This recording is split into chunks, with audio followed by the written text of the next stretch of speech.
Welcome to the Teach Joyfully podcast, where we talk about all things elementary teaching with some mom stuff thrown in. I'm Lisa Burns, a teacher success coach, veteran elementary teacher, and mom of 5. I'll be your host. Thanks for joining me today. We've all experienced it, students who simply don't participate unless we call on them. And even then, it may or may not be successful participation. Well, today I want to talk about 11 ways to help struggling students successfully participate in class discussions in meaningful ways. We all want students to process information and be able to use it. That's the entire point of learning anything, right? We want them to think about it, evaluate it, synthesize it. And answering aloud or speaking in class is one way that we help students do this. It's also a way for us to check for understanding. We might try using craft sticks to vary with student names on them to vary who we call on. We might ask for volunteers. We call directly on students who don't volunteer. We give the students the everyone needs to be answering lecture, and on and on and on. We get pretty creative, don't we? But does it really help? Well, I think we are approaching this all wrong. The question isn't how do we get students to participate? The question is actually, how do we generate interest and confidence so students can't wait to participate or can participate with confidence? The answer is all kinds of scaffold. We need to provide lots of ways for students to respond besides answering just direct questions. Great. It's great to be able to answer a direct question, and I absolutely believe there are times we need to do that.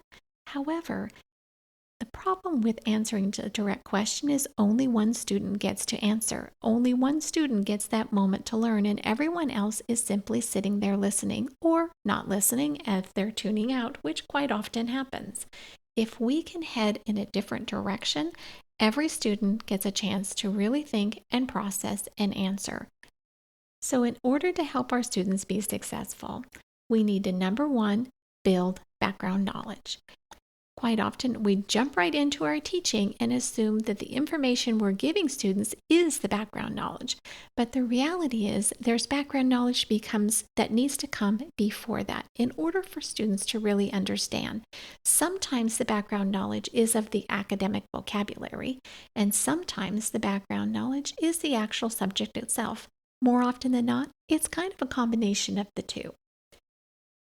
Another thing is to build engagement. I love, as you know, to build engagement with a picture book. I use them all the time. But whatever it is they're using, whether you're doing an experiment or you're telling a joke or whatever it is, you need to set the stage for your students. They are your audience, and you need to set the stage to engage them so that they won't remain the audience, they'll become participants. So you can start with a picture book, you can tell a quick story, or you can even tell a joke. There's a lot of ways to engage students. Be creative and think about it. It doesn't have to take a lot of time or energy, and it certainly doesn't have to take a lot of supplies. It's just a matter of figuring out some sort of hook to get them engaged and involved. Once you're actually teaching, giving students lots of time to turn and talk. We call it pal, pair, share, but you might call it turn and talk. There's lots of names for it. But to turn and share with a partner. When we do this, we're providing every student the opportunity to think about and actually synthesize the information. If we only ask one student, then you're only getting one answer. After you've done your turn and talk, then you can ask for answers. You have set them up for success and given students confidence, so now they can share something that they thought of or their partner thought of, and they have lots more to share. So you're more likely to get students who would not normally raise their hand, proudly raising their hands. Also, as students are doing their turn and talk, I am always listening in. So make sure that you listen in so that you know the things they're talking about and you can head off misconceptions at the pass. Now, another way that you can have all students answer and do it with great confidence is shout outs.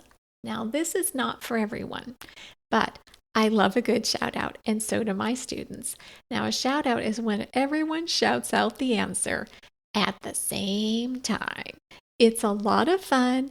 And it gets a little hard to hear them all, but everybody enjoys it and they all get a minute before to prepare their answer. And then we do a countdown.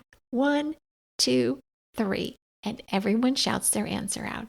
And then we can talk about it from there. But it's a lot of fun. It keeps students engaged and it's low stress because everyone else is shouting out an answer so they can do it too. And when students get used to this, they get pretty darn brave. Another way for everyone to answer is thumbs up, thumbs down, or to show you with a multiple choice answer 1, 2, 3, 4, or 5 fingers. That's another way for students to kind of quickly tell you their level of understanding. This helps because as you're getting ready to ask questions, then you know whether or not students are feeling really confident with the material or not, and how much more input they're going to need before you're asking them direct questions. I also like to play true or false. This is a great way for students to be able to think, is that the truth or is that false? Is that what we learned or is that not what we learned? You can get silly with it and have a lot of fun with it. In addition, it's fun to have students come up with true and false statements for their classmates to answer as well. Another way for all students to have the opportunity to answer is to write their answer on individual whiteboards and then hold them over their head and share them with you. Not only does everyone get an opportunity to answer, but you get a read on the class to see where they are and their level of understanding at a glance. It's fabulous. You can also use these personal whiteboards for students to write their answers down and share with a partner. There's lots of ways that they can have discussions around that and get a little bit more input. Another way to support students in being able to answer confidently in class is sentence frames. Sentence frames are something that we give students that use both the academic and content vocabulary so that 1, they get practice using both the academic and content vocabulary correctly, and 2, that using of the vocabulary helps to embed it into their own personal vocabularies. Also, it helps them understand that vocabulary better as well. So, some supports would be giving students a sentence or part of a sentence that they are supposed to use in giving their answer. They can practice it with a partner first, and then everyone can get a chance to actually have a turn to answer. So one way to use this is in partners. This gives every student an opportunity to answer, and you can go around and listen in. That means that not only do you understand what they know, but the students get the opportunity to practice. This is a great way for all students to get a chance to really understand how to use this vocabulary. First, I would give students the question I'm going to ask, and I would give them the sentence frames that they could use to answer that question. Once they have had a chance to get familiar with that, then I would ask them to do this in partners or small groups. As they're working in partners and small groups, I can go around and listen. This is a great opportunity for me to get a read on the class and an opportunity for all students to use the vocabulary and have an opportunity to process the information and answer. I always tell students that I expect to hear them using these sentence frames. So some examples of sentence frames for different situations might be in Pioneer Days, or in the book, the author uses figurative language when, or an example of figurative language from the book is, or the author helps us infer how Julian is feeling by. All of these set students up for success.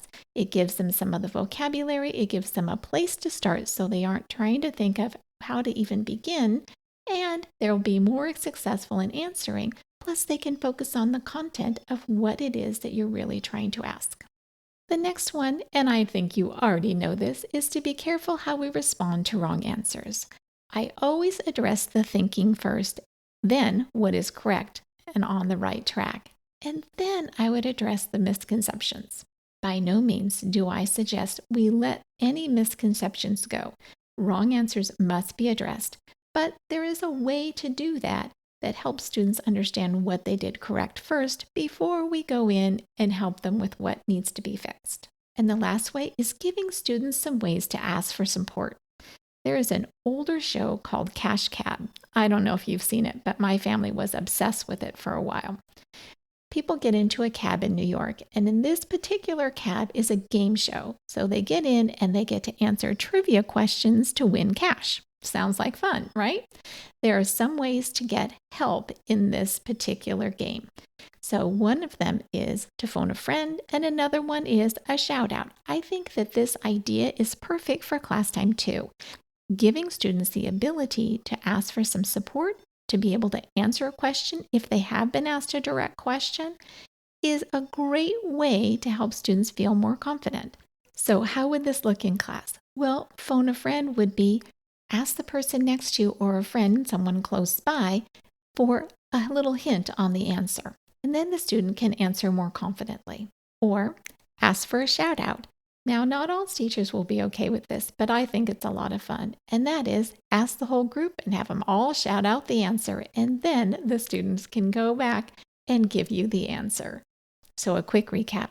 Find ways to engage your students, provide lots and lots of background knowledge, and train your students in different ways to respond, and respond to wrong answers with care. Don't let those wrong answers go unaddressed, but jump in with information about what was correct about their answer or how brave they were to answer, and then you can come in and correct the misconception. So that's it, my teacher friends. We're out of time and I'm out of breath. Thanks so much for joining me today. If you liked today's episode, I'd love it if you'd go to Apple Podcast or wherever you listen and leave a review.